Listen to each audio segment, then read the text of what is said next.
Hey kids. Alright, so it's been a really long time since I made my last video, and I apologize for that because I had every intention on making videos prior to this one. I was really just kind of waiting until I didn't feel like I looked awful, and that's not really a thing. So, anyway, this week actually at my university, it's like a mental health awareness week, which is really cool. At least in my opinion, it's really cool. Because it's getting students to start talking about mental health issues and things that they're going through, and which is great because half the time it's like, I don't know what I'm feeling I mean, when I first went to counseling, they're like, oh, do you feel anxiety? I'm like, what is that? I don't even know what that means. Which is kind of sad. But I know a lot of people are in that same position, and it's like, there's 1,000,001 different ways that you can experience depression or anxiety or all sorts of other issues, right? So it's really good that we have events like this to get people talking and being like, oh, hey, this is kind of what I'm going through, or I know someone experiencing this. I don't know what that means or anything like that. So being able to talk about it is really great, and the whole point is to get people to start talking about it. And I know that for me, by talking about my mental health problems, it's a way of me taking ownership of my diagnosis of my mental health. It's by making it a more, I guess, normal part of my everyday life and having people aware of it, and of course my way of coping, jokes. It makes it seem less terrifying and less debilitating and all these other things. And then your friends and people, they know, like, they have a little bit of a better idea of what's going on. Like, oh, what's up with this one? And once you start talking about it, it's not easy. It really isn't. Just like going to counseling is not easy. But you'll find that once you do start letting your friends know about these sorts of things, or you start talking about them, it's really helpful, and I feel like it's really important that people do start talking to others about things like this, because especially in university, when you're a young adult or when you're an adult, whatever, you have this idea that, you know what, I'm no longer a child, I'm an independent person, and I need to be able to do things on my own, I have to handle this stuff, and it's like, yeah, sure, fair enough, you do, it's part of the growing process, but another part of that is to acknowledge the importance of asking for help and being okay with going to other people to be like, hey, I'm really not okay right now, and I just kind of need some help. And that doesn't necessarily mean that they're going to, stay up with you 7 days a week and like 7 days of the week and be like, hey, doing some really emotional stuff. No. It's sometimes all it takes is to have someone that's a friend just sit there and have you talk at them. They don't have to give you advice back. I mean, sometimes that's not what you're looking for. It's not what you need. And it's like, half the time it's like, I've heard all of this before, oh my goodness. But just having someone there to be like, you know what, I'm just gonna vent, I'm just gonna talk about all of this, and they're just like, okay. And they just listen, and they're there. Because then you actually get that sense that people care about you. And that is so important, because a huge issue with mental health is this idea that your brain just will throw at you constantly, is that no one cares about you. And that is so harmful for you and for your mental health and your schooling and like everything. It's harmful for every aspect of your life. Because once you start believing that no one cares about you and you start pushing people away and things like that, it makes it easier to like let go and just dive deeper into, the bad zone. And it's so much easier to go through the struggle to talk to somebody about this than it is to, slide down the slope and try and make your way back up all on your own. Because that's just been there, done that. It's not something that is is even remotely okay. I mean, I get it. It's you have to be able to, handle things yourself as well so that you can, when stuff starts to go down, you're like, you know what? I've lived through this before, or you're like, oh, I just use these techniques, or maybe I need to switch it up. Like, you know that you can do this, but sometimes you just need a little extra help. And that's what a lot of people struggle with. It's like, you get this feeling, you're like, oh, what am I even feeling? Are my feelings even valid? Like, what the heck is going on? Is this worth talking about? And then you also get that feeling of, if I talk to somebody about this, especially a friend, it's like, I'm such a burden. Very familiar with that, but guess what? That's what friends are for. I don't mean to be like, oh, friends, burden them. No. Friends they're there as a support system, and you need to utilize that because they also will be doing that with you. It's a give and take sort of relationship, and your mental health and pretty much every other aspect of your life doesn't really depend on, but it has to do with being able to navigate that sort of a relationship. Being able to be like, hey, don't know what's happening. And they're like, okay, that's all right. It's totally fine. And sometimes you just sit in a room in silence. Doesn't matter. You just know for sure that someone cares about you. And it's not like they do like a huge gesture. Literally could just be sitting in the same room together in silence. But this semester, especially the past couple of weeks, so many people I know, it's been like a gong show, really. It's like no one is feeling the way that they feel they should. Everyone's kind of at this stage of, feeling really anxious and overwhelmed, and the lack of motivation, and they're starting to feel depressed, and it's not a position you want to get in, but when you are in that position, you need to reach out to the available resources. I'm sorry, my phone's just vibrating, it's annoying me, and it's like this update thing, I don't know, but like so many people I know are experiencing this, and it's really easy to be like, I'm alone in what I'm feeling, but the thing is, you're not. I mean, everybody experiences things differently, but you're not ever alone in what you're going through, which is, in a weird sort of way, kind of great. But, I mean, I've even been having a rough go at things. It's like, I would rather sleep all day, and I'm not even really a huge fan of sleep, because I'm like, nightmares all day, every day. But it's kind of one of those things where you can see everybody around you struggling, but you can also see the reluctance to reach out to other people or to go to counseling or anything like that. And so that's why I think, that's why, in my opinion, this Mental Health Awareness Week kind of thing is so important, because you need to acknowledge when things are going wrong, or if you don't know what's going on, and because if you don't, it's really easy to be like, I'm just going to push this out of my way, ignoring it, and it's going to go away. But it doesn't actually go away. It may kind of be like, all right, cool, chilling out for a little bit.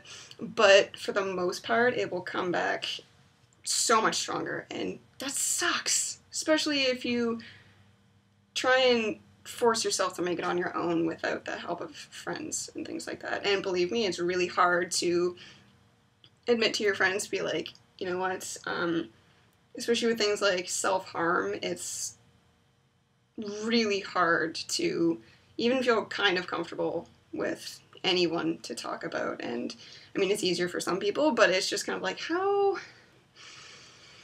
do I go about this? So it's kind of really awkward and horrible, and it's like you want them to know, but you're not really sure about it, because I mean, sometimes you tell people things and then they start treating you differently and looking at you differently, and it's like, oh my goodness, all of these things make my head want to explode. But when it comes to your friends, it's like, look, this is what's going on with me, and 9 times out of 10, they're like, all right, is there anything I can do to help? And if you have no idea what they can do to help you out, you're like, all right, well, that's fine. You don't have to know all of the answers. You don't have to be able to give advice all day, every day, all year. Like, you don't, that's not it. You just have to inform people in your life that you care about and that care about you so that they can be that support system for you. And then, so you can be a support system for them as well.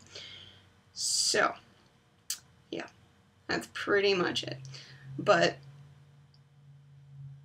I want to make it really clear that, because I know a lot of people, it's really hard to be like, you know what, especially when it comes to counseling, because people have this idea that they need to be bad enough, like in that kind of a bad enough sort of mental state to go to counseling or anything like that, but really, you don't. There's no bad enough situation. It's just, if you need to talk to somebody, they can help you figure out everything from, you know what, man, I'm just really stressed about this essay or something like that, and they can work with you and your professors, and that's awesome. They can help you figure out things like, I don't know what I'm doing with my degree. What do I even want to do with my career? And they can help you out with that. They can help you out with like a death in the family or relationship stress or friends, school, all of it. That is what they're there for. There isn't any bad enough situation. I mean, to give you the best example I can really come up with, when I was at the hospital in my grade 12 year, there was a gentleman there that was not necessarily mentally ill, but he had just lost his brother and he wasn't dealing with it well. So really, it's just like all different stages of mental, health problems and all of that. There is no bad enough. And if you have like those 1-800 numbers like Chimo here, their greatest percentage of people that are calling them are people that are feeling lonely. So honestly, I know that a lot of people want to be like, you know what, I need to do this on my own, or I'm not bad enough, I don't need this, I don't know how to explain anything I'm going through. That's totally okay. That's totally okay. They're there, they can help you through it, they can help you figure out what's going on, but the best part is that they're just there. Like, one of the counselors I went to, because I don't like talking to people that much about things going on, and because I like to fidget with things, and a lot of people are more comfortable talking about what's going on with them if they've got something to kind of play with, so she let me play with Play-Doh. Awesome. How cool is that? Like, really, you can just go in there and be like, I need to talk about some stuff, and you can get in there, and it can be just your stress. You can get in there and be like, so, what do you want to, what is it that you want to get from counseling? And half the time, I'm like, I have no idea. I just know that I'm not okay. Or sometimes it's like, no clue. I don't think I'm okay. I'm just not sure what's going on. And they were like, all right, cool, let's help you out with that. There is absolutely no shame in getting help for anything, like at all, whether it's like addiction, mental health, or like any of that. There's no shame in that. I know that society sometimes is like, the weak are doing that. And I'm like, no. It takes so much strength to be able to walk in the door of like a counseling office. It takes a lot of strength to be able to sit in the chair and stay there, or even speak for the first time. It takes so much strength to do that. There's no weakness in it whatsoever. The only weak part about it is literally nothing. Literally nothing. It's hard. I'm not saying it's easy in any way, shape, or form. It can get a little bit easier when it comes to talking and things like that, and eventually you will become more comfortable with it, and get to a stage where you're like, all right, I can talk about this, that kind of a thing, and that's great. That's really awesome. For some people, it's really easy to get to that spot. For others, it's definitely not. But there's no shame in going for help. You're not weak if you're asking for help. You're not weak if you're taking medications to help you. Especially, like, I get it. It's just like, oh, I don't want to have to take medication and rely on it to, like, assist me in things I should be able to control myself. But the thing is, you need to remove the word should from your vocabulary when you're talking about things like that, because it's just like, oh, I should be able to do this, I should be able to do that. And it's like, no, there is no should. There's just, this is stressing me out because I can't do it right now. And then you talk through and you work through to get to this, to figure out the steps to take to be able to get to that point. Because, I mean, I get up some days and I'm like, I should be able to write a sentence about something I'm really interested in, and I just can't. So I'm like, okay, well, it's not that I should be able to do this. It's just I'm struggling right now, and that really sucks, but sometimes you just kind of have to accept that. But yeah, no, like, I mean, I get it. I get the discomfort and the general belief or the concern that people are going to see you as weak or anything like that for going to talk to somebody, but the strongest people I know are ones that have needed help, have looked out, like actively sought help, and then got it, and it's like, they're incredibly strong people, and I mean, you can really only ever hope that one day that you'll be like them in their strength. And for some people, that starts with going to counseling and sitting down and being like, hey, I don't know what's happening. Because half the time I have no idea what's going on. Sometimes you can't use your words. Sometimes I'm like, you're just like, oh, you're having trouble like figuring out the words to explain this? I'm like, I have no idea. Like, And they're like, all right, here's a marker. Just draw whatever it is that you think that kind of relates to how you're feeling. And sometimes I'm just like, scribbles everywhere. I'm like, that cluster of whatever. And they're like, okay, fair enough. I'm like, thank you. But yeah, no, I mean it when I say that it's not necessarily the easiest thing ever, but it is something that is worth it, not just for right now, but for the long run. But yeah. Anyway. I mean, if counseling gave me the ability to, get the strength within myself to go overseas to do mortuary archaeology, heck yeah, I'm going to recommend it to a bunch of other people. I'm terrified. I wouldn't even ask someone where the lemons are in the grocery store. Even if the person working was one of my friends. Be like, 3 hours later, still searching for the lemon. I can do this myself. I'm one of those people. But you know what? Counseling can be one of those things, and so can reaching out to other people in general, like your friends. It's one of those things that can help you realize just how strong you are and how capable you are of doing things that you feel as a student with mental health problems that you wouldn't be able to do. Like, every other normal student is able to do these things, and you're like, why can't I be just like them? Like, this is ridiculous. But once you start talking about it, once you start figuring out, like, what it is and how to, use, like, coping mechanisms and all those different things, once you start doing that and you start normalizing it as part of your everyday life, and you no longer allow it to just be something that is absolutely terrifying and is like the end of the world, that is when you can start being the person that you are, which is really cool. That may not make sense, but the person that I've always wanted to be was the person that could go overseas and be like, I'm gonna dig out some cool stuff and study disease. That's pretty much what I did this past summer, and it was the coolest experience of my life. I was terrified half the time. I had, depressive and kind of starting to go into psychotic episodes while I was there, which is terrifying, but you know what? I had people there that were really supportive, like everybody there.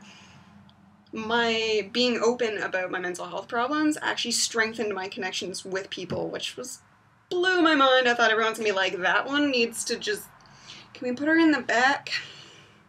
Just that pit you dug, put it in there. Yeah, see, that's what I felt like was going to happen, but it didn't. Instead, I had, like, overwhelming support, and it was the best feeling ever, and I still love, like, everybody that I went to that field school with. Like, coolest thing ever. If I had never sought help, if I had never been encouraged to go for help or take medications or anything like that, honestly, I don't even think I would have graduated high school. So it's one of those things that can literally open the door for you that you know is there, you just feel like you can't access. So yeah. Anyway, that was my probably confusing, I don't know what's happening, kind of rant? No, it's not really a rant. Anyway, that was my discussion. But yeah, honestly, if you have any issues or you want to talk to somebody, there's so many campus resources. Wherever you are, I really encourage you to go and talk to anybody. They'll listen. They're not going to judge you. And you're like, I'm scared you're going to judge me. And there's one that's just like, seriously, I'm making a dinosaur out of Play-Doh. Not going to judge you. And you're like, okay, got it. Cool beans. Can I make one too? And they're like, all right, competition. Anyway, focus. But yeah, no, I mean, the UNB campus, I'll post the information for how to contact them. And yeah, have a great one. I'm going to do the homework that I've been avoiding.